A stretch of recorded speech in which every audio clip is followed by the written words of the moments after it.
రాజగోపాల్ రెడ్డి గారు. అధ్యక్ష అక్కడ లేదా హరీష్ రావు గారు కరియన్ సిఆర్ గారికి ఇచ్చిండ్రు. అక్కడ మెయిన్ స్పీకర్ కాదు అధ్యక్ష.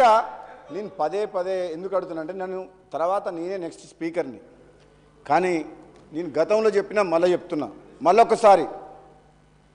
మా గౌరవ ముఖ్యమంత్రి గారు, ఉప ముఖ్యమంత్రి గారు, మా నీటిపారుదల శాఖ మంత్రులు, మా సోదరులు వెంకటరెడ్డి గారు, పొన్నం ప్రభాకర్ ఏ విధంగా ప్రజలకు నిజాలని గత 10 ఏళ్లలో ఉమ్మడి ఆంధ్రప్రదేశ్లో తెలంగాణకు జరిగిన అన్యాయం కంటే ఎక్కువ ఈ 10 ఏళ్ల కాలంలో కేసీఆర్ ప్రభుత్వంలో టీఆర్ఎస్ ప్రభుత్వం ఏ విధంగా అన్యాయం చేస్తుందని కళ్ళకు కట్టినట్టు ప్రజెంటేషను మా ఉత్తమ్ కుమార్ రెడ్డి బ్రహ్మాండంగా ఇచ్చి ప్రజలకు పోయింది అధ్యక్ష.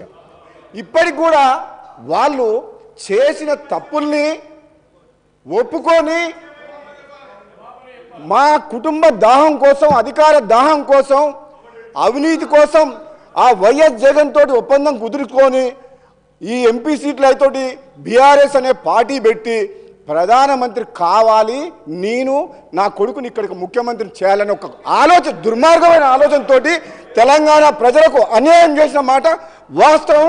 ఈరోజు మా గౌరవ మంత్రివర్యులు మీకు క్లియర్గా చెప్పిండ్రు, మీకు దురాలోచన పుట్టింది, అధికారం పర్మనెంట్ మాదే, ఇంకెవరు రారు.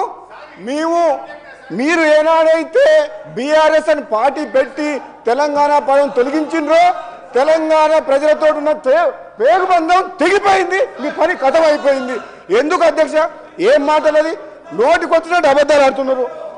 నల్లగొండ జిల్లా గురించి పోరు సభ చేస్తారని వస్తున్నాడు. నల్లగొండ జిల్లాకు పోరు సభని ఈరోజు సభ పెట్టిండ్రు.